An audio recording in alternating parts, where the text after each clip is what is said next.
And this certainly has to be the most historic telephone call ever made from the White House.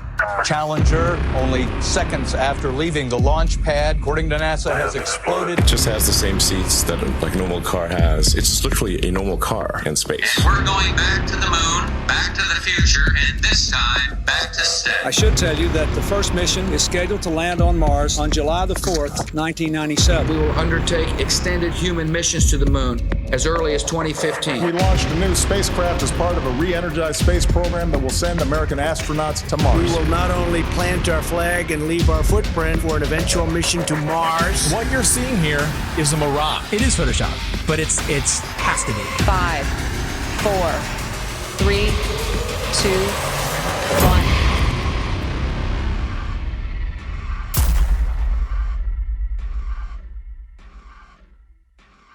The one thing globe believers need to understand is that you don't just take the spinning ball Earth and flatten it out and put it back in the heliocentric model. Like it's just the only misfit planet and it's flat and the rest of the planets are round. No flat earther has ever said that. No flat earther will ever say that because it's not what we believe. The Earth isn't a pancake floating in outer space, and you will never hear a flat earther say that. And if you would ever actually take the time to study it for yourself or hear a flat earther through, then you would find that it's much different and things would actually make more sense. They've got the narrative control to where anyone that goes to search for this, they're gonna see pancakes floating up in space, you know, and it turns people away. Or they see a snow globe. A snow globe out in the middle of space with water falling off the sides, and they're like, what is this? It turns them away. The mainstream agenda was to push their false narrative, all these hit pieces on flat Earth. 2016, 2017, that was pretty much the end of the YouTube era where we could actually find real evidence, real content.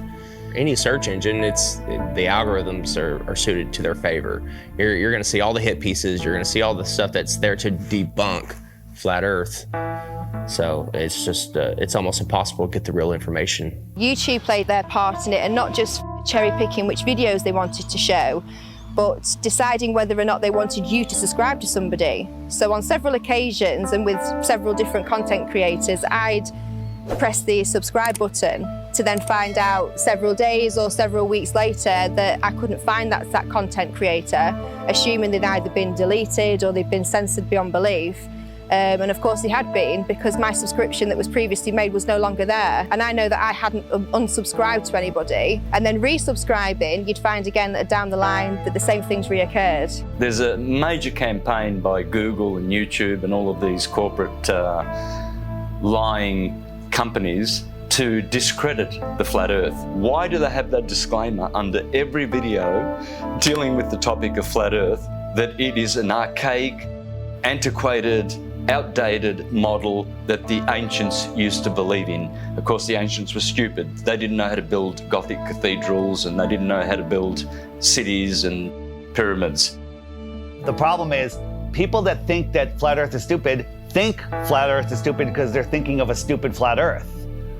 And they ridicule and make fun of flat earthers. It's absolutely ridiculous. Since 2015, the content providers for Flat Earth have had a living hell. We have been ridiculed, we have been trolled, we have been censored beyond belief by YouTube.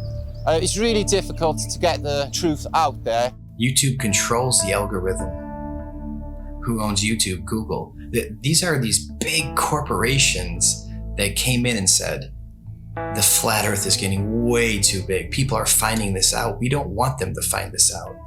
This will completely destroy our agenda that we've worked so hard for. We're losing it because of our own technology that we created. So they had to get involved. Withholding information and knowledge is a form of control.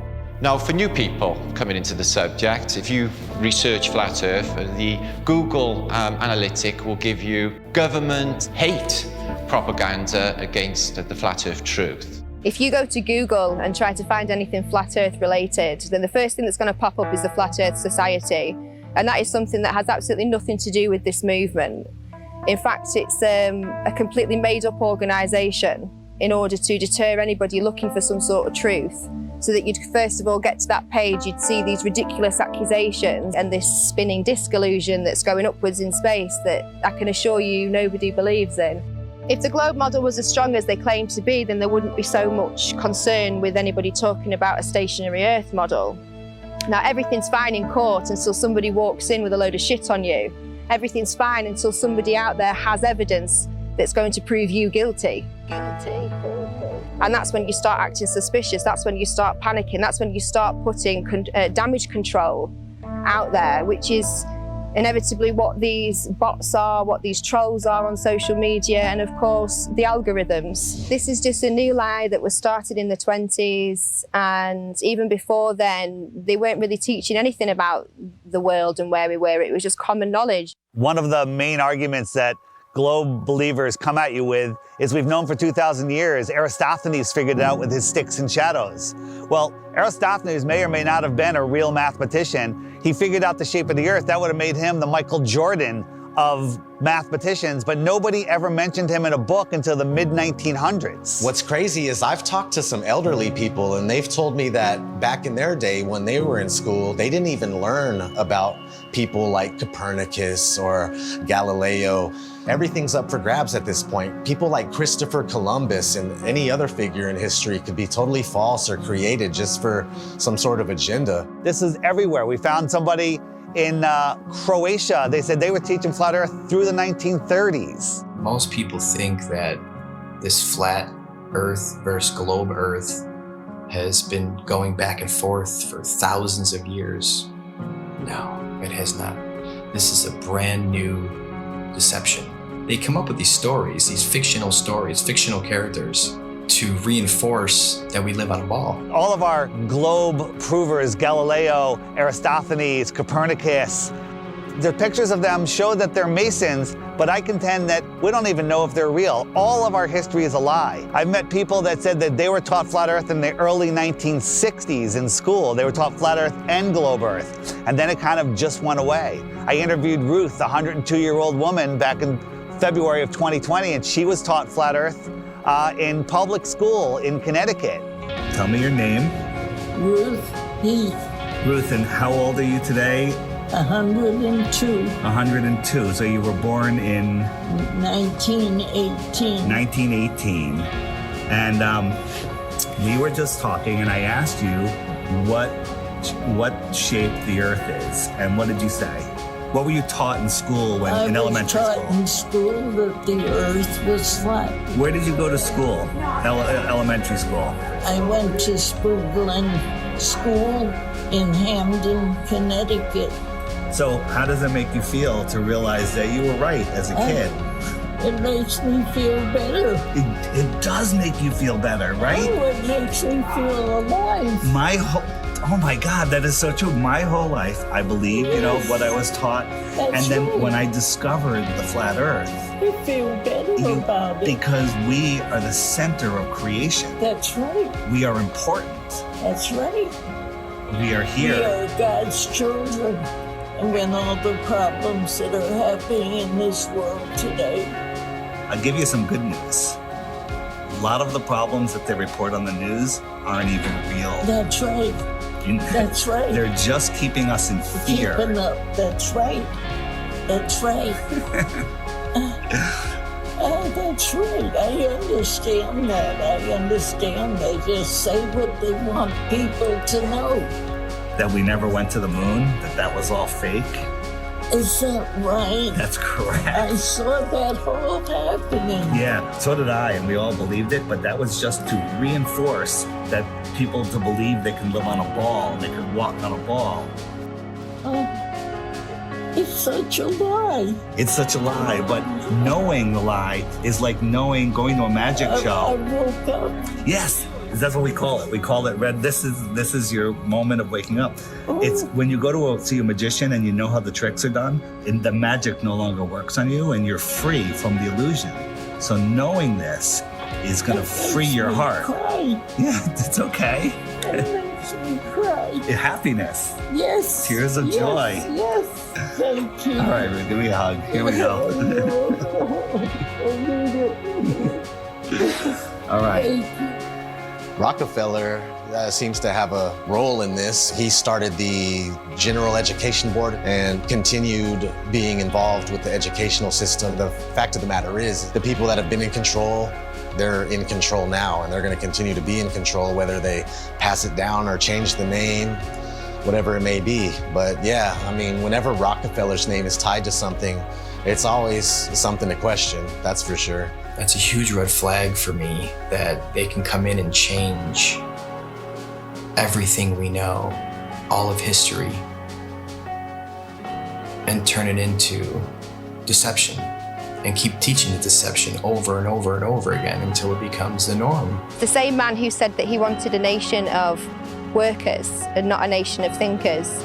This was the same person who was found guilty of antitrust violations around the turn of the 20th century, who then went on to get his fingers in all of the education systems, of course with the promise of, I'll give you money, I'll make sure that your school has everything that it needs as long as you push these textbooks, as long as you push these narratives and you push these ideas. I'm going to give you a nation of workers and not a nation of thinkers. And that's exactly what we've become. Now, this should tell you something, why we can't talk about literally the thing that we're standing on. Why is that? Knowing that there is a creator, absolutely. That is one of the main reasons to hide this. But, you know, at the same time, it's nowhere near comparison when 1 billion people find out that there's more land.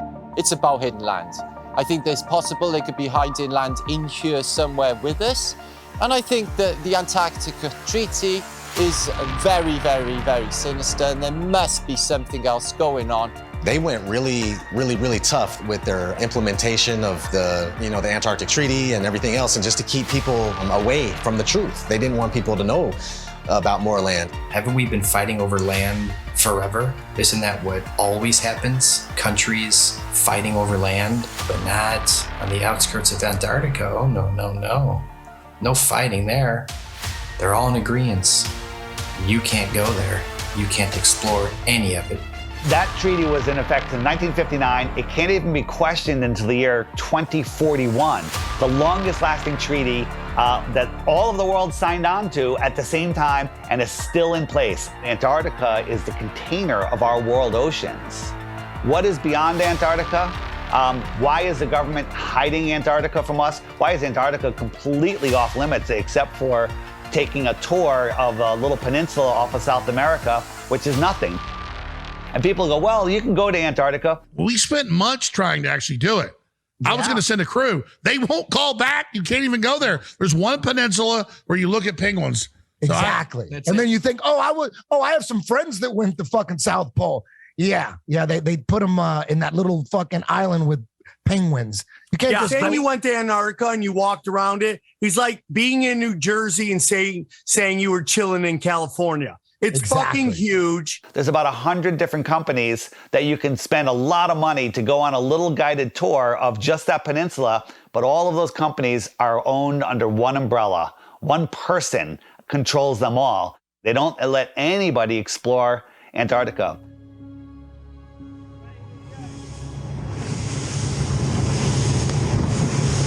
Will be a fucking international headline in about 5 minutes. Australian Navy ship shoots. Facing our way. Bad boys. Shield. Is it? The turret is turning our way. The turret's turning at us. Boy, we should hide Adrian in case they think we're trying to kill him.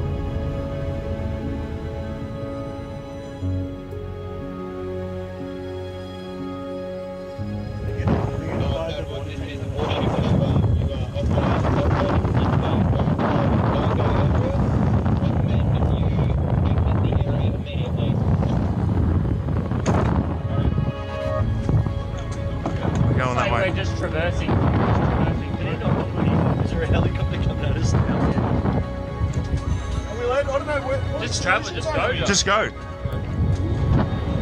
Send out the chopper. That's a drone. Is it? That's unreal.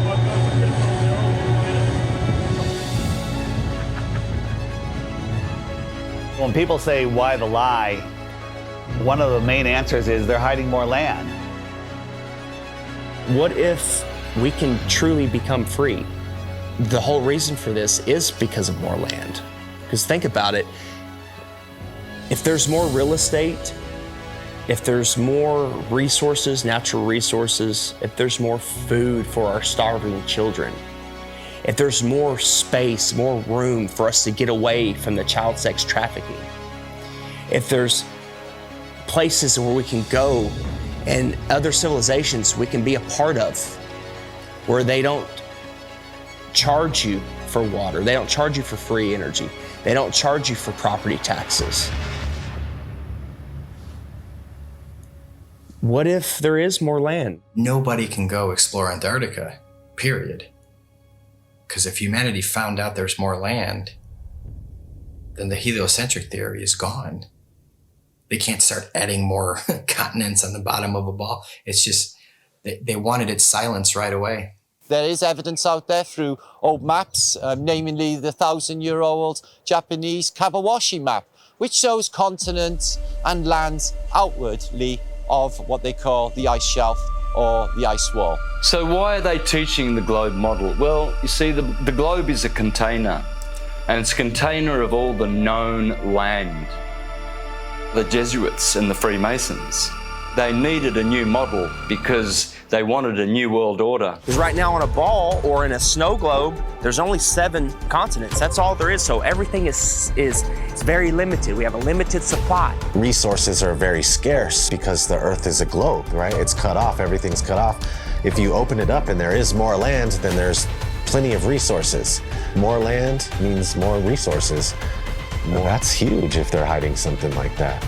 There's a scene in The Truman Show where Truman is like, I want to be an explorer when I get older. I like to be an explorer, like the Great Magellan. Oh, you're too late. There's really nothing left to explore. Imagine if there's like all these beautiful places to explore still, and finding out that there's all this land, it just opens up the door for discovery again. Have you ever heard of the eyewitness testimony written in the books, The Iron Republic, The Smoky God, Worlds Beyond the Poles? In the late 1800s, there was a series of articles written in Florida Magazine about a politician that was tired of what was going on here, got a big ship and a crew, was exploring Antarctica, and he found a passageway through, and he popped out into the ocean, was lost for about a month. Finally, they found land with a city, and they pulled up, and it was a very advanced, quite different civilization, and very friendly, and they stayed there, and he writes about all the experiences he had there. In the late 1800s, they were talking about more land beyond Antarctica. Remember, the word extraterrestrial means extra land. They're telling you that there's more land in here that they don't talk about. There could be more land in some of the oceans where it's just all blue on the map. Nobody knows. You're not cruising around on big ships or flying over it on planes and looking, nobody's out there charting anything. Have you heard of such a thing as no-fly zones? For instance, you can't fly in certain areas near the Arctic Circle or the Antarctic Circle. The reasons being is because there are lands there that we're not supposed to know about. They don't want those lands to be discovered. All these corrupt systems that are stealing money from us, kidnapping our children, just doing horrible things. They rely upon the cattle staying on the ranch, the slaves on the plantation. That's why Flat Earth is the most important knowledge we can obtain. It's because there is more land. Don't look at us and say, go prove it. It won't allow us to go prove it. We're not the lazy ones here. We're being restricted from going to prove this to you. So because of that, of course we're going to speculate. It's a red flag. If that's not a red flag to you, I don't know what is. They won't allow us to go. allow us to go.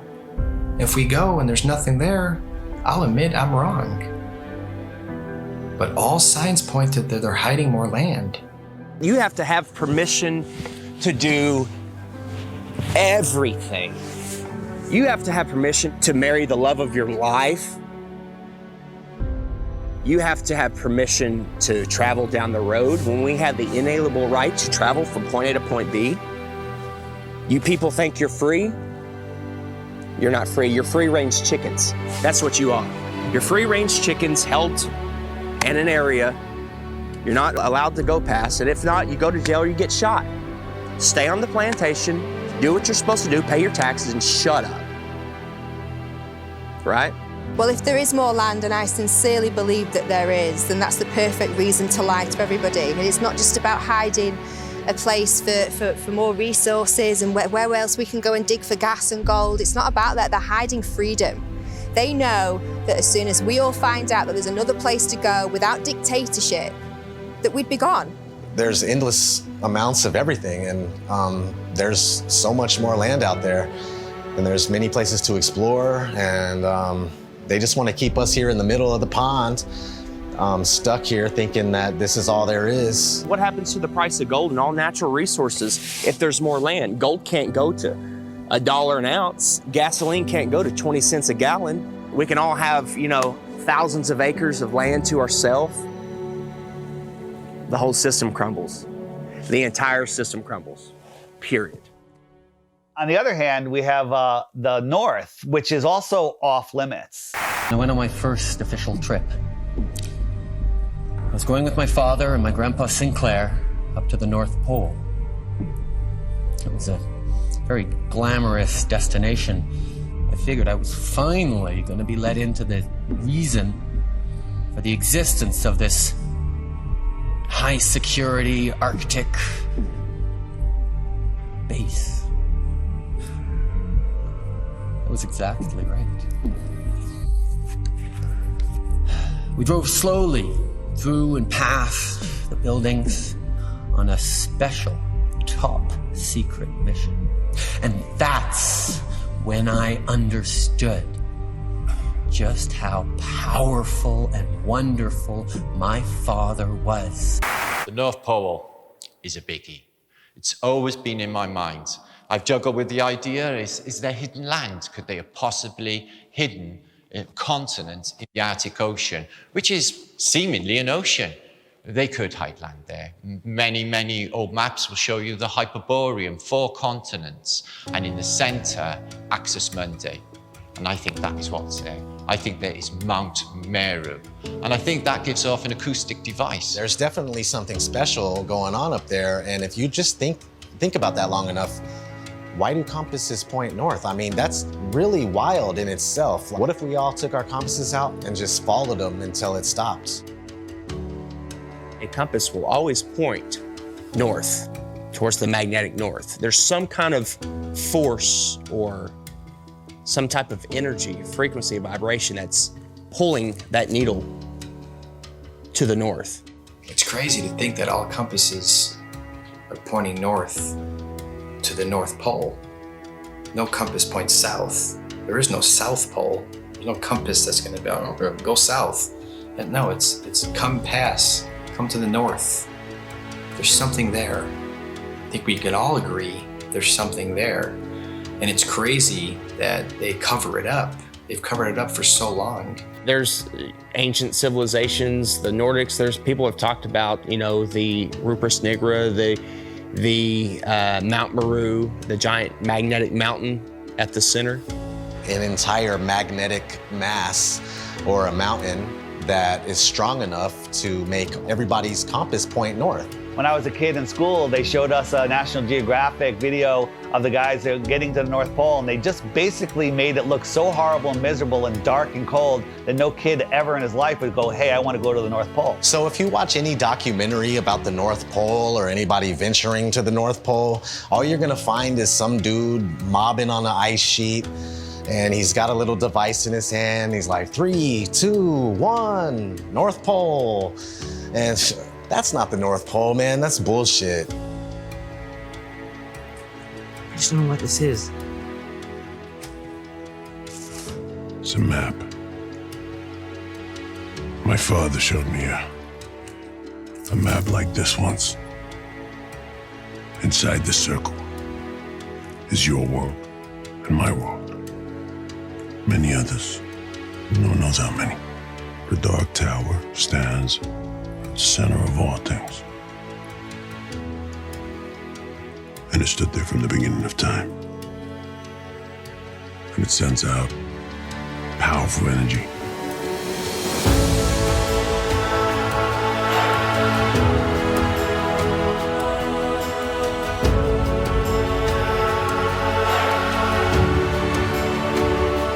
I think that there's possibly a North Pole hole, part of the electromagnetic torus, which gives off a green light, which you see as the Northern Lights. The North Pole is the center of the Earth. It is a hyperbola. Because we live in a toroidal field solar system, there must be a plane of inertia intersecting it in the middle, and there must be a hyperbola, hourglass, in the middle. In the Srimad Bhagavatam, Canto 5, it calls this Mount Meru. And why are we not allowed to go anywhere near there? Well, simply because you cannot go there. It is a magnetic toroidal hyperbola. Therefore, there is no way that you can fly anywhere near the North Pole in the center of the Earth. Admiral Richard Byrd said he found more land in the north as well as the south. There's a book called The Smoky God of a father and son that ended up finding more land in a race of giants with technology beyond your wildest imagination. Cartographers have charted, maps with land in the center, where all compasses point. There's just a lot of evidence pointing to more land. So yeah, 100%, I would put my life on it if there's more land at the north. It's just as heavily guarded as the south. Can't go check the north and let me go check. I'll take some pictures and videos and come back. You're not even gonna get that close. You're gonna be turned around, the same as the south. All the way up until the 1600s, they had 4 land masses around the North Pole region. And right after the 1600s is when it slowly started disappearing until finally it was all gone. And you can verify this for yourself if you just go back before the 1600s and look at maps of all sorts. You'll see these land masses on each one, and then sure thing, these land masses just started being deleted from history. So what are they hiding at the North Pole? If we sit back and observe all of this evidence, this eyewitness testimony, the verdict would come back guilty. It would come back guilty. Okay. You are moving 1,000 miles an hour as Earth rotates. You are moving 18 miles per second in orbit around the sun, and you don't feel any of that. Okay? Okay. You don't feel anything. If it's trying to fling you off the Earth, okay, but the force of gravity is resisting back, by what force is it trying to fling you off? That upward centrifugal force subtracts from the gravitational force that the Earth is trying to put on you. It subtracts. Okay. So Chuck, what do you weigh here and now? 192 pounds. Yeah. I'll give you the 190 pounds, okay? Okay. So if you do the math, you run to Ecuador, because we're in the Western Hemisphere, so let's stay there. You run to Ecuador, you will not be 190 pounds. You'll be like 185 pounds. What? That's how significant it is. That's if I did my math correct, and I think I did, there are pounds less that you weigh for living on the equator than for living anywhere else, simply because the spinning Earth is trying to fling you off. Nice. Yes. Yes. If the Earth is spinning at 1,000 miles an hour in a curved trajectory, we're dropping at a rate of miles per minute. But somehow none of that inertia affects these rocks here, which are perfectly balanced. The fact is, the Earth is stationary, and that is scientific, not pseudoscience. In 1879, George Airy, astronomer royal for 49 years, who did a telescope experiment and proved that the Earth was stationary Then we have Parallax, also known as Robotham, who carried out an experiment in the late 1800s on the Bedford Levels experiment, where he went at a distance of 6 miles, which should have showed up some sort of curvature of around 16 foot. No curvature was seen at all. Then we have Michelson, Morley and Sagnac in the early 1900s with their interferometers using light instead of telescopes this time. And with their interferometer experiments, they proved that the ether over the Earth, the field, is moving and the Earth is stationary. We also had Michelson Gale. They did an experiment in the 1930s and proved that the Earth is stationary. One of the greatest science experiments of all time, in my opinion, is from Marconi. Marconi in 1901 set up transmitters to send radio waves, like signals, wireless signals across the ocean, Atlantic Ocean, okay? So he has one set up in Europe and one set up in Canada, okay? And they're sending signals, I think the letter S was the first one, boom, and it worked. Almost 2,000 miles across the ocean, they got the signal. There's no curvature. You're talking about 600 miles of curvature between the 2 points. But it worked because all water's level. I don't even know if he was trying to talk about that at the time. It was just more about his technology that he was coming out with. And have you learned about that in school? No. Then we have Pierluigi Ghina, a colleague of Marconi. And before he died, he showed people in his laboratory how the Earth is stationary. You can go to my channel, Mr. Astrotheology, and you can see videos of Mr. Pierluigi Ghina proving in his laboratory with strobe lights how you can prove quite easily that the Earth is stationary. Every scientific experiment throughout time looking for axial rotation or curvature has proven the opposite. They don't teach this in schools. Any observation, when you go outside on a calm morning, you can see a perfectly glass lake. And your senses will tell you that, nothing is moving.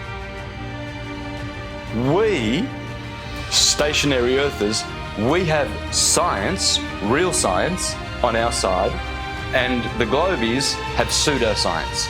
In fact, all they have is Einstein saying, I have come to believe that no optical experiment can prove that the Earth is moving. And yet, the Earth is moving. Science! Yeah, Albert Einstein. I always recommend people go watch Albert Einstein in his interviews. He's reading cue cards. He's reading notes that someone handed him, kind of like people on TV nowadays. There is no optical experiment ever been conducted that can prove that the Earth is moving. The Earth is spinning at 1,040 miles an hour. You can't feel it, you can't measure it, you can't observe it, you can't repeat it, but trust us, there's not one experiment that shows the Earth is spinning or moving whatsoever. There is, however, an experiment that was proven in Behind the Curve. Bob Nodell was talking about the ring laser gyro, showing that there is a apparent 15 degrees drift throughout most of the day. When we turned on that gyroscope, we found that we were picking up a drift, a 15 degree per hour drift. And this was taken out of context. It was later, the experiment was done at a higher altitude and it showed a different rotation speed, which absolutely proves it's not the Earth that's moving, that it's the ether that is spinning above us. Netflix is mainstream. Netflix is the alternative mainstream narrative. Netflix can't go against the grain. They'll lose their contract. A documentary, like a mockumentary. I'm sure someone watched our movie and was like, whoever made this movie is a government shill, and they're just trying to hide it. Netflix is in on it, trying to hide it. Yeah, he accidentally proves that the Earth is round. It was the biggest mic drop. It was the biggest mic drop, and I love that you kind of cut it. The thing is, we have technology that is outrunning their lies. Now we have time lapse. Ooh, imagine that. We have time lapse where we can point at the sky, and year after year, day after day, hour after hour, the sky's spinning.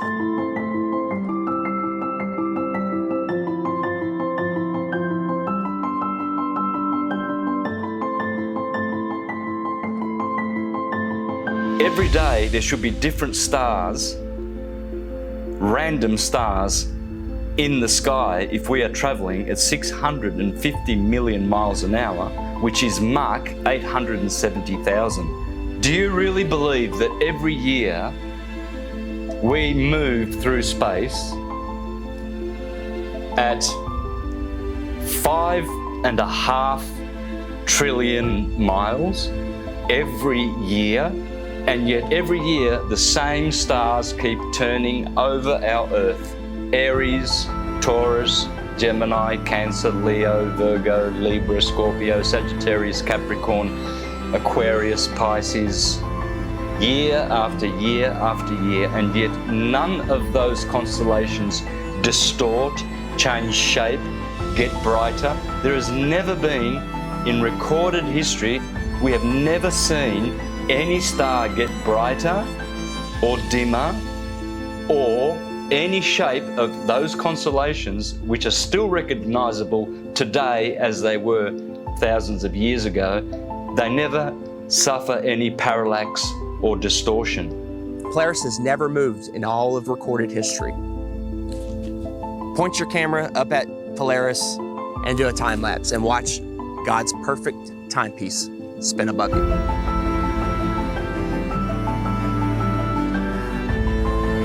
And we move 5,694,000,000 miles through space every year. Congratulations to you if you believe that. It's called education, indoctrination, and dumbing down.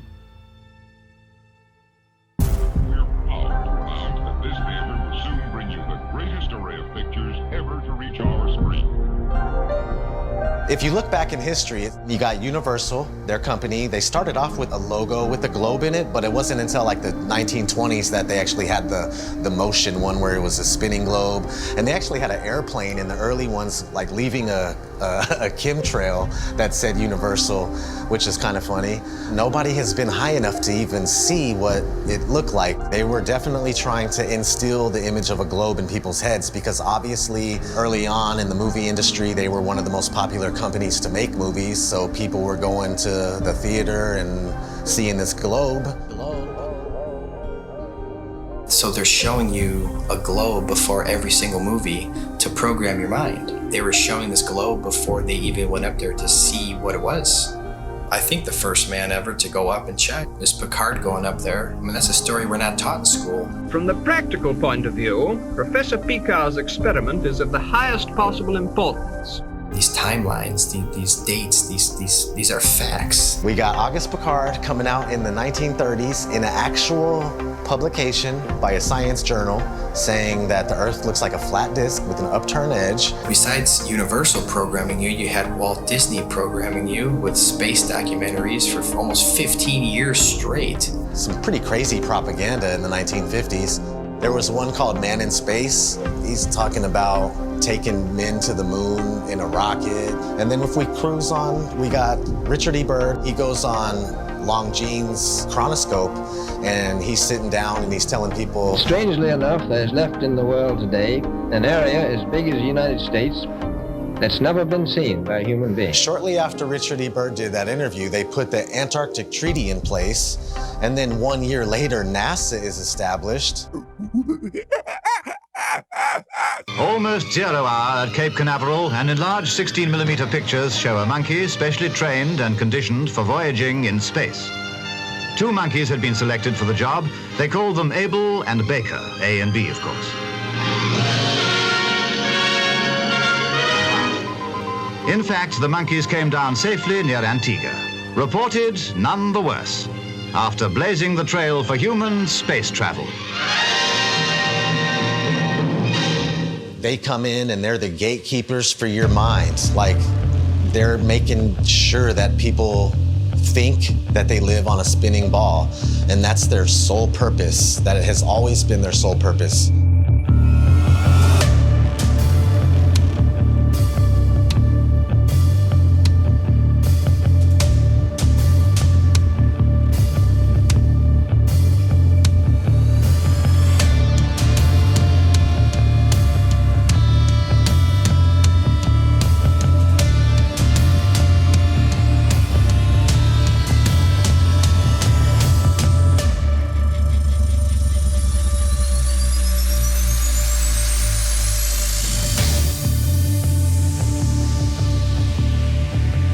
That is the magic of engineering. I would wear a mask on my face in a nanosecond, but unfortunately we lost the technology.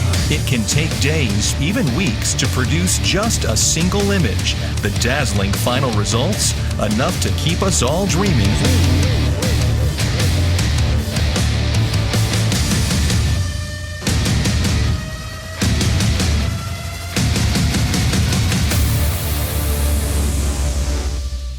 NASA is hiding the frickin' flatness of the Earth. Why? It's okay to say, I have a fisheye lens, right? Because yeah, fisheye lenses are useful. You know, you get more, in architecture or, realtors use them. But when you're doing it too much and you're not really coming out and saying why, questions build up.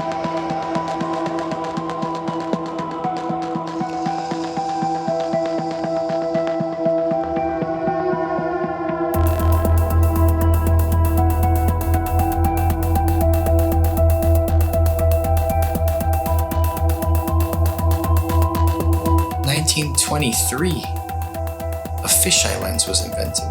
So these space agencies had a heads up already. And the fisheye lens was originally, I think, $27,000 to purchase. And this is in 1923. I mean, today that's about, what, 100 grand, 200 grand equivalent in cost? And people would tell me, Hippler, I'll give you that. NASA is a lying government entity, right? But what about Red Bull? Red Bull is just an energy drink. And I saw Felix Baumgartner jump out of a space capsule. Flat Earthers did a great job of debunking that. Of course it's a fisheye lens, it's not even a question. What most people don't know is that Neil deGrasse Tyson, the science priest of modern day, that everybody loves and they listen to him. Oh, he's so smart. Well, he is a smart man in the sense of he knows that we debunk the shit out of that. And that dude who jumped out of a perfectly good balloon, Felix Baumgartner, edge of space jump. Now, I don't have a problem if he does it, but the honesty of it would greatly diminish what I think people thought he was actually doing. And not only that, they made sure to photograph him standing there with a really wide-angle lens, which curves horizontal lines. So in the photo, you see this curvature of Earth's surface, and he's like, wow, he's in space, look at that. No, he's not. At that height, you don't see the curvature of the Earth. You just don't. That stuff is flat.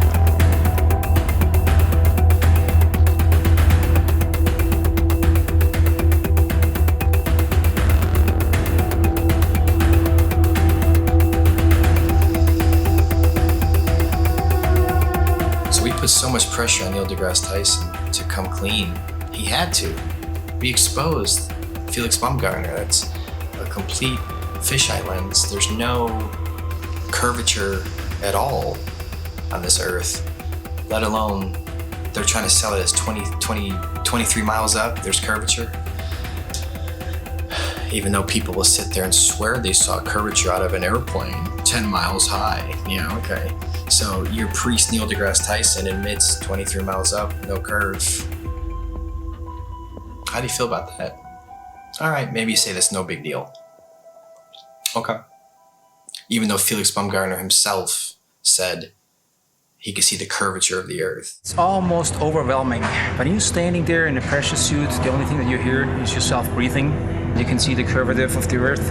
You can see the sky is totally black. You can see the curvature of the Earth. You can see the curvature of the Earth. You can see the curvature of the Earth. That's 120,000 feet, 4 times higher than most passenger planes fly.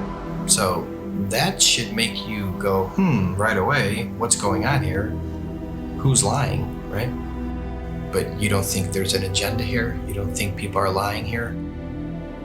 Fast forwarding to recently, Richard Branson, his ugly ass, Mr. Billionaire himself. Officially the first billionaire to travel to space, so Richard Branson.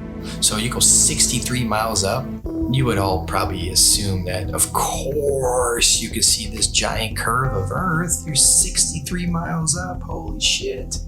Richard Branson supposedly goes up 63 miles, even though it's nothing but fisheye lens footage. We exposed that. Here comes Neil deGrasse Tyson again, damage control time. Oh, by the way, you didn't ask, but I'm going to tell you. Do you know how high up above the Earth he was? No. So if you take a 63 miles. Oh, yeah, say right. So take a schoolroom globe, and that's how high above it is he? So he's about 2 millimeters above the surface of a schoolroom globe. So nobody has seen the curvature of the Earth from that height. I just want to make that clear. You can't see the curve out of an airplane, right? 10 miles. You agree? I hope you agree so far. Okay. So 10 miles up, no curve. Red Bull 23 miles up, no curve. Branson 63 miles up, no curve. So where is this curve at that you swear by? Because if you live on a ball, I don't care how big the ball is, it could be 4 times the size of what they told us, you would still see a physical curve at some point. That's what the horizon's supposed to be. That's how the sun is going. I mean, there's a curve of the Earth. All these theories involved with the curve of the Earth get thrown out the window. That's what happens with a new company. This is the fiction section. Fiction means it's a made-up story. Oh, hey, Elmo, I bet we can find your Galactic Gale comic book here. Oh, boy, Elmo, help, sir. We all know who our enemies are. They are called the globalists, with their false idol that they give children on the teacher's table at kindergarten, the false globe of the global agenda. People are just deceived. I mean, I grew up from kindergarten. There's a globe. My kids, they graduated from kindergarten and it was a freaking globe. They gave them a globe at graduation to take home like an inflatable beach ball. And I was looking at that thing going, oh my God. We are taught that the Earth is a ball before we can talk. In school, there's a globe in the class. One of the first worksheets we get is a sheet on the orbits of the planets and the sun. And I actually still remember that sheet. I did it, I got it right, I was so proud of myself. Sesame Street has astronauts on, Disney. It's all globe programming. So your entire world belief is around this. And if you think about it, they've gotten us at a very, very young age with the lying. Before we have any critical thought, the capability of thinking for ourselves. They teach us lies from the very beginning, from Tooth Fairy, Santa, dinosaurs. With Santa, for instance, I mean, we're taught this lie, you better be good. We need you to stay in line and be good. Don't be naughty, be nice. You want to be on that nice list. Santa will come and bring you these material gifts, and then fast forward, you find out Santa isn't real. For 5, 6, 7 years, however long the lie went on for, you've been conditioned a certain way, to act a certain way, so you'll fall in line. You'll do exactly what mommy and daddy tell you, what the teachers tell you. And when you realize that lie, it's subconsciously, you're taught at that point, it's okay to lie. It's okay to lie. It's okay to accept lies. It's okay for people to lie to you. It's okay for you to lie. So the whole world is a fucking liar. Everyone's a fucking liar now because they were taught at a very young age it's okay to lie. They get you with these lies of Tooth Fairy and Santa at a young age. So when you're an adult, you can't tell the difference between a lie and reality. And when you do find out it's possibly a lie, oh, it's okay. You're subtle. You're passive. You allow the lie because you're used to, it's okay to lie. You've been conditioned your entire life. It's okay to lie. It's okay to be lied to. So when the lie comes out, people are just like, okay, whatever. Got to turn on my Fox News. Got to go to the bar. Got to go watch my football. Give them bread and circuses, and they will never revolt. When people hear about flat Earth, when I talk to them about it, they think it's the dumbest thing ever. They think I'm uneducated. They don't realize that they don't know what they're talking about. And people say, well, what about ships over the horizon? You explain that. What about sunsets? You explain that. What about seasons? You explain that. And then they throw their hands up. They go, well, why does it matter? What difference does it make? I still have to go to work tomorrow. That's right where they want you. They want you working in your slave job. They want you obeying orders, doing what you're told, and living paycheck to paycheck, and just not realizing where you are. The truth is, we're not spinning out of control, lost in space, where an asteroid could take us out. They want us believing we're running out of fuel. They want us to believe we're running out of food, when anyone can go and get a seed, stick it into the ground, water will fall from the sky, and food will grow out of the ground. There is no shortage of water, food, space. Every American family could have a half an acre in Texas, and the rest of the country would be empty. They're lying about everything. You let your kids get raised and taught by other people that you don't know what they're learning. Everybody's disconnected. There is no harmony or anything going on with human beings. We're all scattered, disconnected, and pretty much what they're doing with teaching us this whole lie about the Earth being a ball, and you're flying through outer space, and dinosaurs used to roam the Earth, and if these powerful beings could get wiped out by a comet, then what are we going to do if a comet comes? We're done. So the heliocentric model not only manages to keep us all completely worthless floating amongst the stars in space, but it also keeps us in fear that we're either going to knock into something in the future, or there's going to be something that then bangs into us that causes some sort of horrendous collision and we're all going to die, or maybe, you know, some cartoon satellite has found another planet where there could be like flesh-eating monsters on there, and it's, you know, some sort of crazy shit that they throw down your face and try and say, you know, this is, as well as everything else that you're scared of, keeping your house, keeping your health, keeping your family together, there's also a chance as well that some rock may fall from the sky and kill you tomorrow. Another thing people don't know is that not only in 1920 did Rockefeller change all the textbooks and come up with his own agenda of what they want you to know, but there was a man named George Lemaitre. I felt like, you know, Einstein passed the torch to him or something. They were good friends, apparently, and George Lemaitre was a Catholic priest. Yeah, a Catholic priest. In 1920, he said, hey, we came from a Big Bang. It's all about 1920 was a crazy year, huh? 1920, they said we came from a Big Bang. We exploded from nothing. Well, how do you prove that? Well, no, you can't, but that's what was stated. So here's this Catholic priest where, in my opinion, they knew that even though non-religious people knew the earth was flat and stationary, they were trying to group, just call flat earthers at that time. They're flat earthers, they're all religious people. So let's bring forward a Catholic priest. Look, he's not a scientist. He's not government, he's a priest. He's Catholic, he's holy. This is brand new. This isn't thousands of years old. This isn't, the Big Bang's been around for thousands of years. Heliocentrism has been around for thousands of years. No, they create fictional characters, Galileo, Copernicus. They create characters to support the New World Order, their agenda. The way they change the entire school system and structure of what we know and all the information and knowledge that we obtain. If it's false, then yeah, they got their goal. A nation of workers, not thinkers. No one thinks. What's the circumference of the globe? I have no idea. How fast is it spinning at the equator? Don't know. How fast is it orbiting the sun? Cody?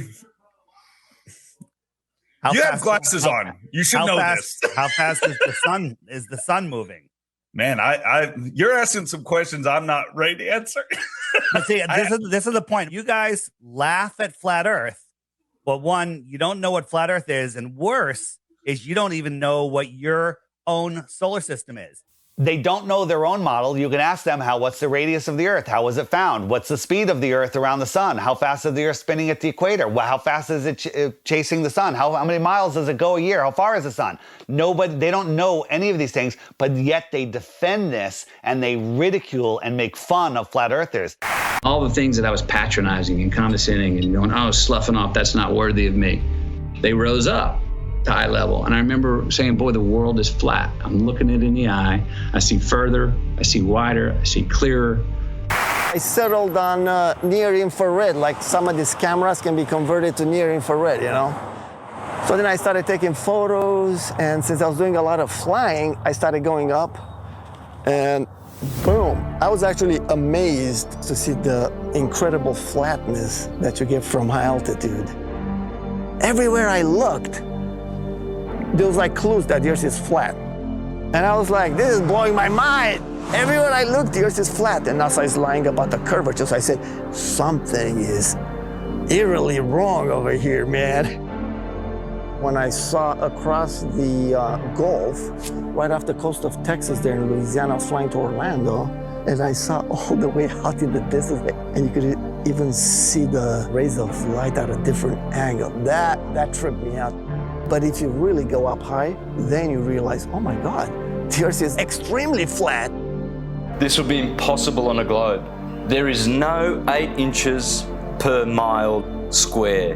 The equation for curvature of 8 inches per mile squared has been debunked over and over again. The flat earthers with their P900s and their P1000 cameras are constantly seeing things way off beyond the supposed curvature of Earth. In fact, many tests have been done with lasers, cameras, filming mountain ranges 300, 400, 500, 600, 700 miles into the horizon, which are visible and shouldn't be visible if we were living on a globe. This is how much distance he covered with his camera, and he could see from here the Rocky Mountains. There you go.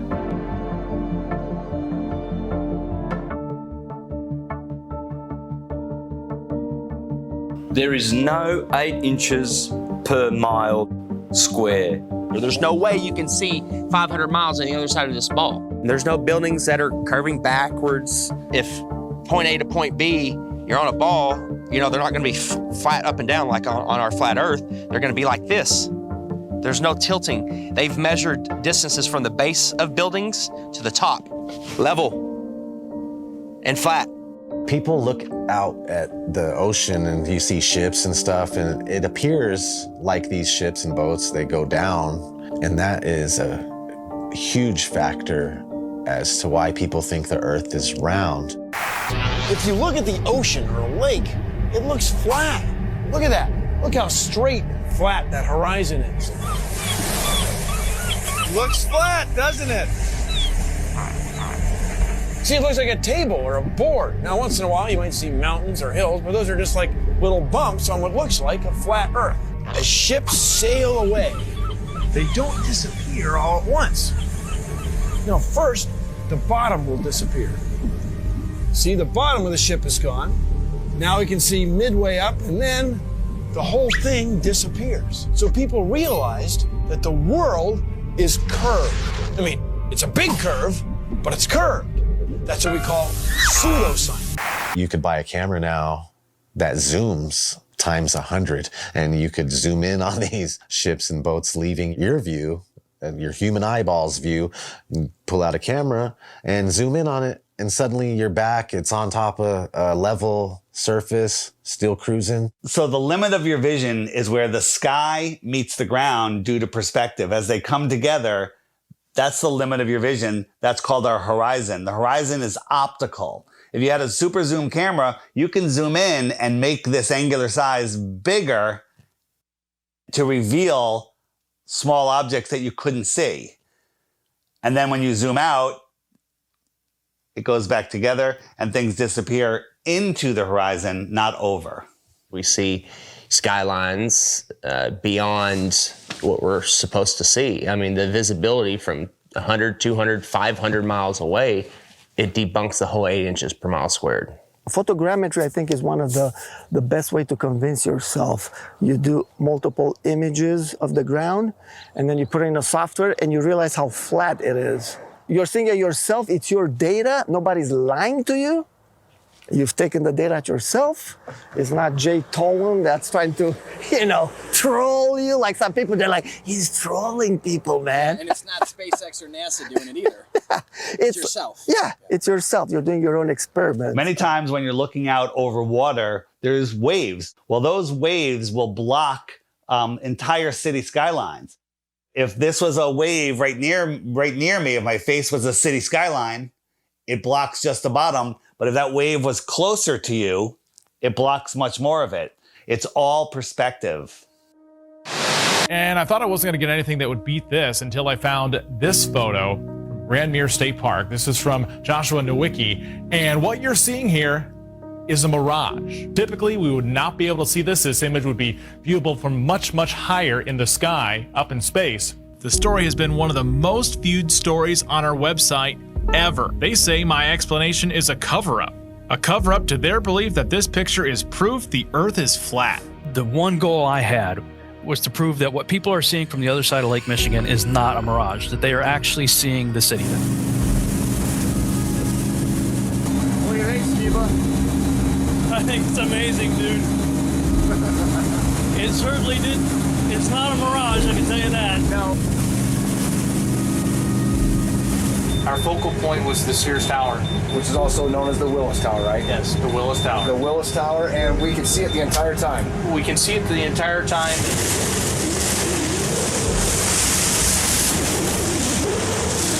That's not a mirage. That's not a mirage. Whatever you're looking at. You see it? Yeah. That's that. You see that bridge? It's not a mirage. That's the proof right here.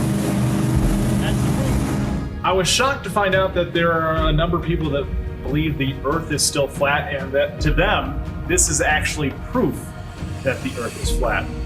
One person just questioned me and asking me for a retraction of the articles and lies.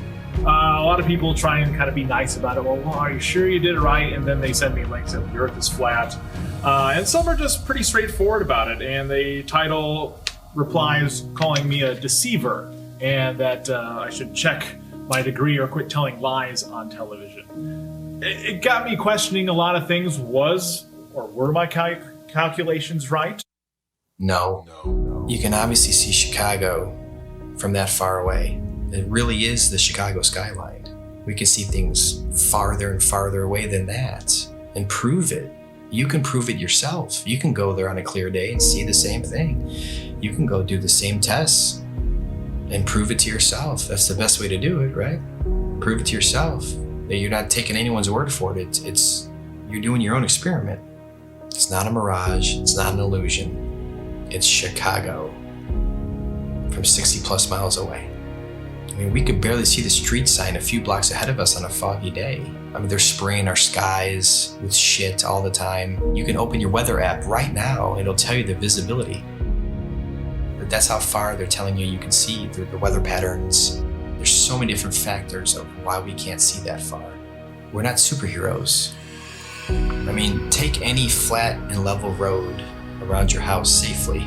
Test it out, make sure it's level. But you take your camcorder and you bring it all the way down to the ground and you zoom in and you see all this distortion and it kind of vaporizes and globe heads want to add like this bridge is bending around a curve and there's the curve. It's like, no, it's an optical illusion. That's all it is. This has been replicated many, many times. There is no curvature. Stop fooling yourselves.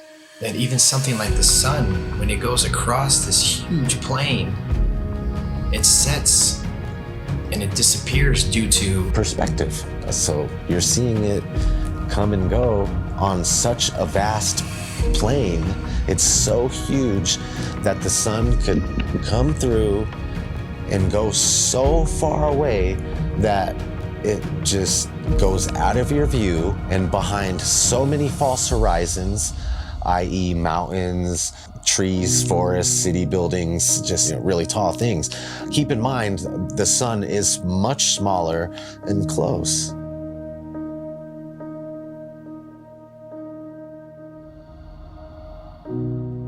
This is an intelligently designed and created place. As the sun, moon, and stars are rotating around, knowing that we can only see a certain amount of light, I think, like 1%, there's only so much light our eyes can actually see. Unless you're on like DMT, I'm sure you can see way more lights. But naturally, we can't see that many lights in the sky. All ancient civilizations spoke about other bodies, other lights in the sky that may or may not be visible to us at any given time. It's crazy though, when you see solar eclipse, you don't see the moon at all. I remember as a kid, I'd be like, where's the moon now? And it's like, you just see this black circle and then everything goes back to normal, it seems like. It's like, what the heck just happened? On the total eclipse of the sun, the shadow that the moon casts on the earth is only 70 miles wide. That is impossible, but then they come up with umbra and penumbra, and it's just stuff to confuse your mind. We have an infinitely far sun sending diagonal rays from the side and straight rays from the middle, and where they cross each other. It makes absolutely no sense. I went live a few years ago on YouTube during the 2018 eclipse in the United States. On a live event, and we were all waiting for the moon to actually show up to cause this elliptical, this eclipse, and all we found was no moon showed up.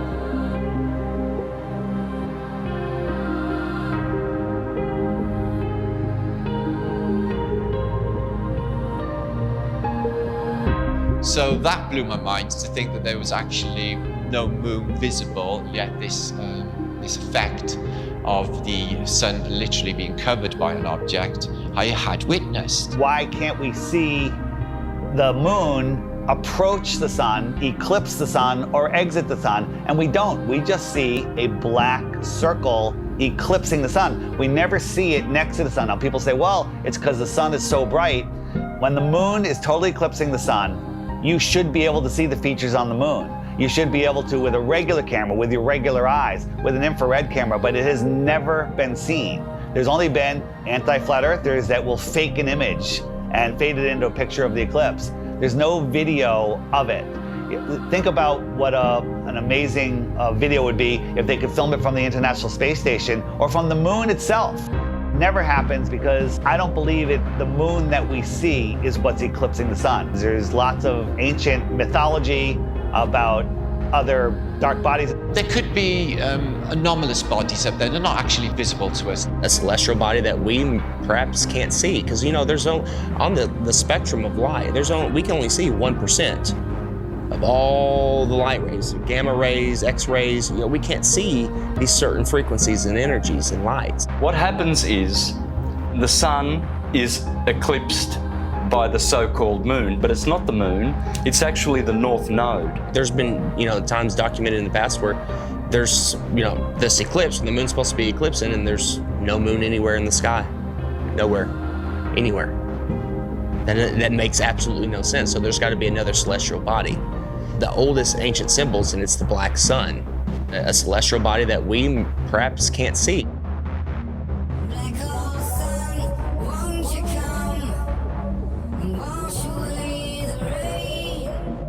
A lot of ancient civilizations always spoke about a black sun. It's like, why are they talking about a black sun for hundreds, if not thousands of years?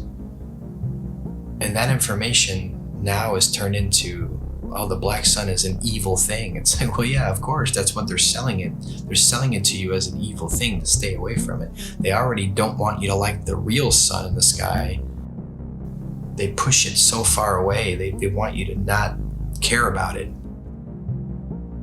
There's a reason it's close to you. There's a reason it's here for us. There might be more suns and moons on the outskirts of Antarctica, on the outer lands. There might be more suns and moons. There might be more suns and moons in our world here, but we just can't see it. And you talk about the seasons itself. Seasons prove the Earth is a stationary plane with a local sun. When the sun is circling over the Earth over here in the Tropic of Cancer, these people here, they have summer. But 6 months later, the sun is over here. It's going around over here. So Australia down here and South Africa and South America, now they have summer because the sun is local. It's not 93 million miles away. And the sun and the moon revolving and springing into the center seasonally and then springing back out again. This makes perfect sense than a spinning ball hanging on an invisible skyhook at a degree of 6.66 of a supposed axis, which tilts the Earth. People need to stop defending a theory that they were taught in kindergarten. So at sunrise, every sunrise should be arctically cold because that is the most severe tilt possible. And to make it worse, in the northern hemisphere, in the heliononsensical model, the sun is 3.5 million miles farther away in our summer. But when the sun shows up on the horizon, I can feel the heat on my face immediately. I can get a suntan in June.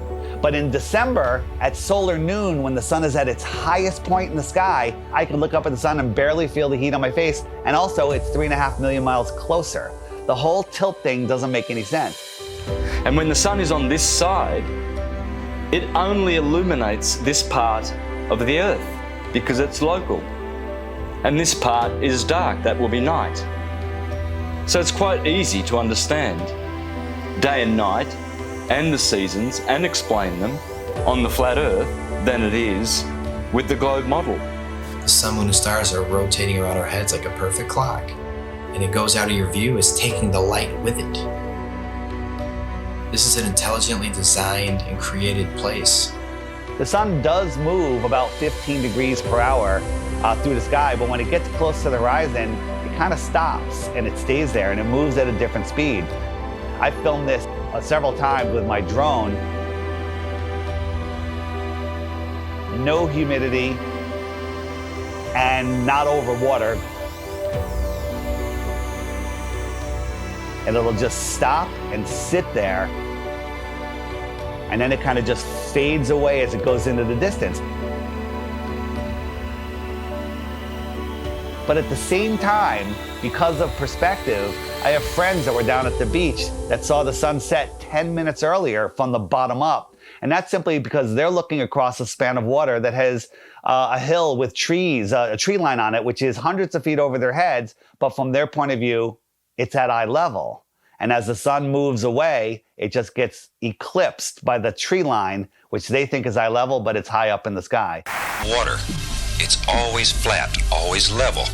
So starting at the northernmost point, as far as I can get, of Lake Michigan, and then traveling south, you can see that red line here, that the body of Lake Michigan is 574 feet above sea level, and it's level.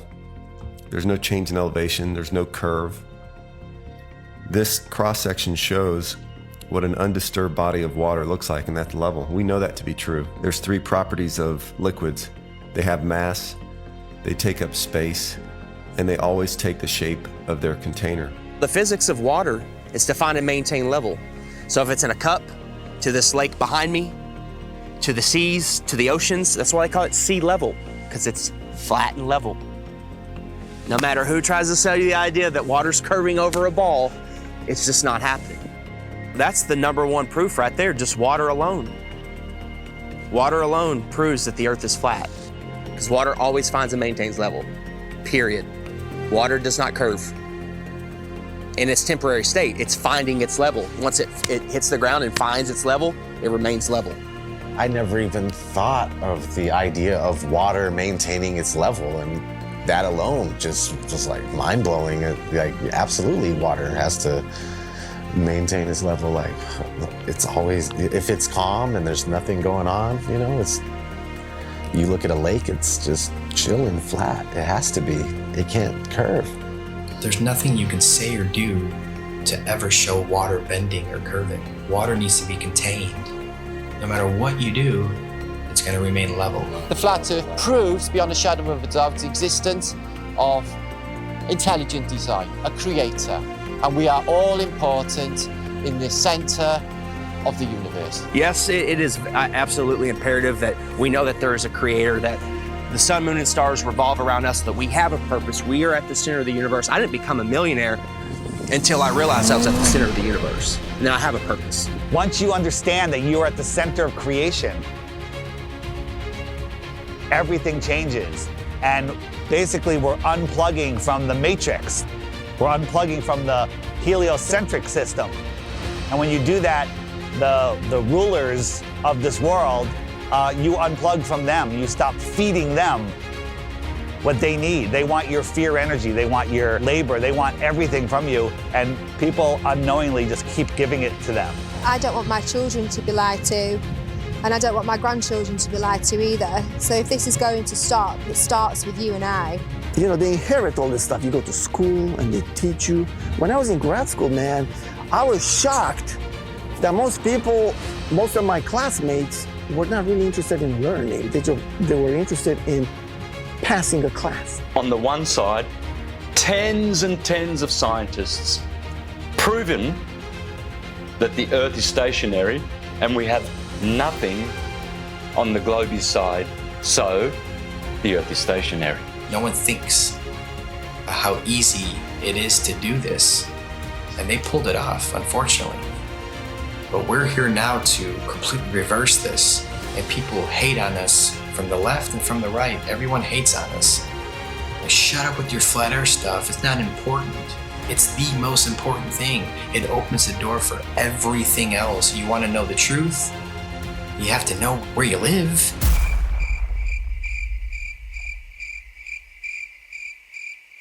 This whole agenda is to keep people disconnected from our creator, you know? They want to just cut all our ties spiritually, and that's one reason why they calcify our pineal gland. They don't care about our health. You know this by look at your water supply. Even the water that you'll drink yourself when you go and buy bottles of it, it's got chlorine in it, it's got fluoride in it. These are all chemical waste products that they then rebrand and put in our drinks and tell you, oh, well, it cleans it. We'll also take away all of the medicine that's kept people alive and well for centuries. And they'll tell you, oh no, that's not good for you, that's not safe for you. Here's our product, here's our petroleum-based medicine that they've been pushing on us for the past 100 years. And of course, look at people's health, look at the world's health. Are we a healthy nation? Is any nation a healthy nation? No. And who's in charge of healthcare? The governments, the corporations. So it seems like everything that they touch turns to shit, so why do we allow them to touch everything? Stop defending Rockefeller, Rothschilds, all these goons, these people that want the New World Order, the modern day people, Bill Gates, Schwab, all these people that they're pushing for it and they feel like it's almost there, and we're sitting here fighting it. We're sitting here trying to wake the world up so we can have a peaceful and loving world again. And you're attacking us. Whose side are you on? We're trying to take these evil entities down that suppress our knowledge. We're trying to give knowledge back to the world so we can become powerful again. If there's more land, if 1 billion people found out tomorrow that they can all go to outer land space and visit other tribes and civilizations and explore technology and animals, the whole system would crumble. And I know there's a lot of people out there, celebrities, people with big shows, big names, with big followings that know the truth of this world, and you're keeping quiet just to protect your little empire. Well, now it's time to say something because the empire is falling. If we don't do something now, all of this is going away and they're taking over this world. So speak out. It just takes one celebrity, one person with a big following, and then it goes viral and then the entire system collapses. All of this world control is based on the heliocentric lie.